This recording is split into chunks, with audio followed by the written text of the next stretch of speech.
Halo semua, perkenalkan nama saya Kadek Tari Febrianti. Di sini saya akan menjelaskan terkait gangguan kecemasan. Adapun hal-hal yang saya akan bahas mengenai pengertian cemas, patofisiologi cemas, serta gangguan cemas menyeluruh. Cemas merupakan sikap alamiah dari manusia ketika mengalami kekhawatiran, respon fisik atau mental terhadap situasi menakutkan dan mengancam. Contoh, ketika tidak bisa pulang karena hujan, ketika cemasnya mulai ketika ada ujian. Hal tersebut merupakan kecemasan yang wajar, yang sifatnya sementara, yang merupakan respon dari hal yang membuat stres. Namun jika rasa stres atau pemicu stres tersebut sudah hilang, rasa cemasnya akan hilang. Hal ini berbeda dengan gangguan cemas. Gangguan cemas ini akan bersifat terus-menerus setiap hari, berminggu-minggu, bahkan berbulan-bulan, dengan disertai dengan gejala otonomik seperti gangguan pada lambung, sakit kepala, rasa berdebar, mual, muntah, dan lain sebagainya.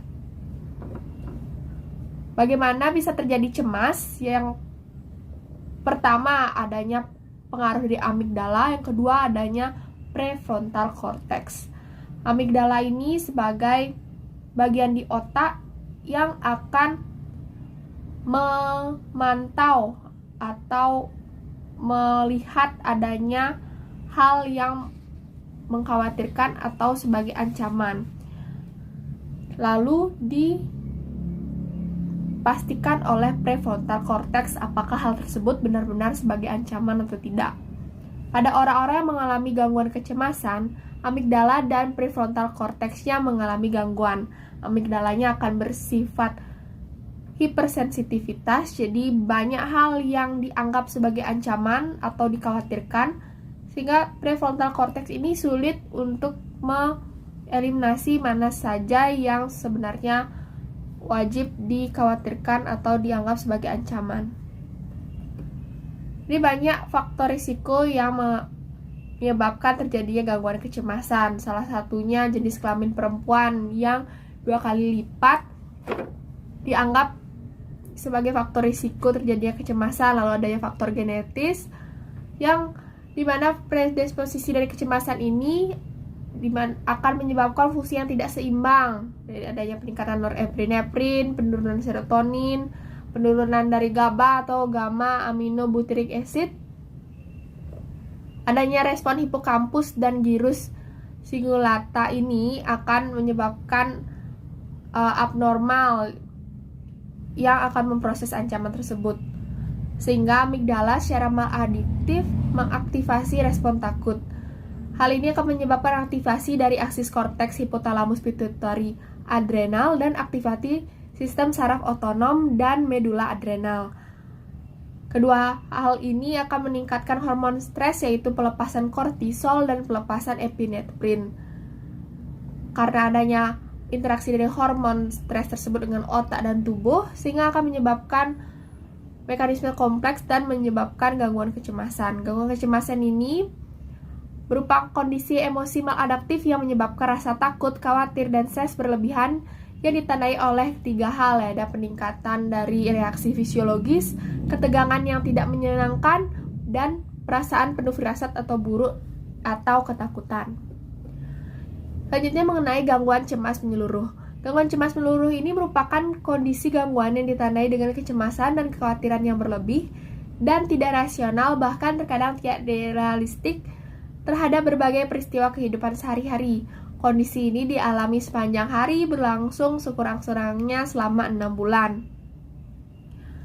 Contohnya ketika memikirkan sesuatu yang belum tentu terjadi, ketika apakah nanti ketika kita mati, saya mati akan mengganggu semua orang, akan menyebabkan kesusahan semua orang.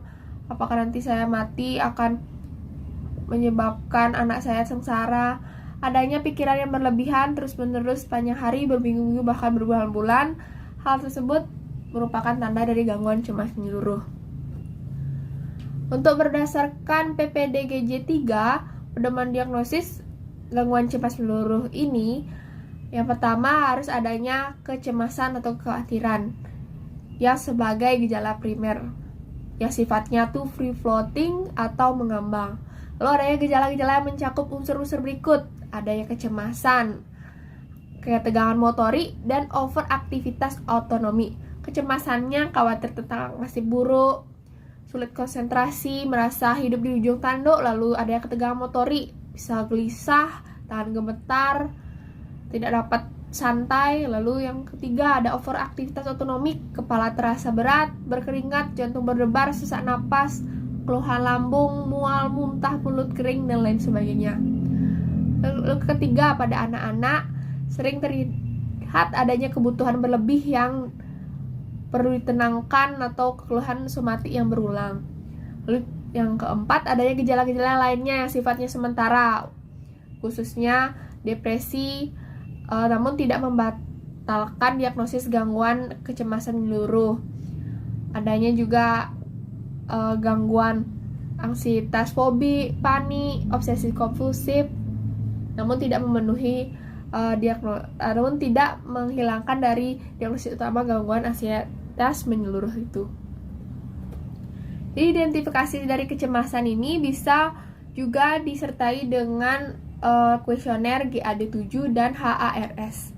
GAD-7 adalah Generalized Anxiety Disorder 7, dimana kuesioner ini memuat 7 pertanyaan untuk mengidentifikasi dari tingkat keparahan dari General Anxiety Disorder tersebut.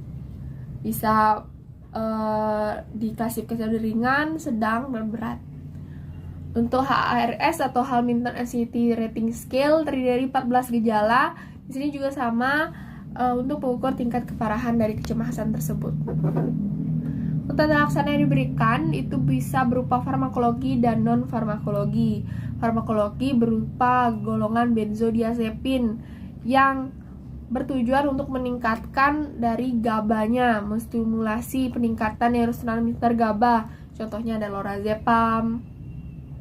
Lalu ada SSRI, itu adalah Selective Serotonin Reuptake Inhibitor, di mana obat ini bertujuan untuk meningkatkan dari serotoninnya.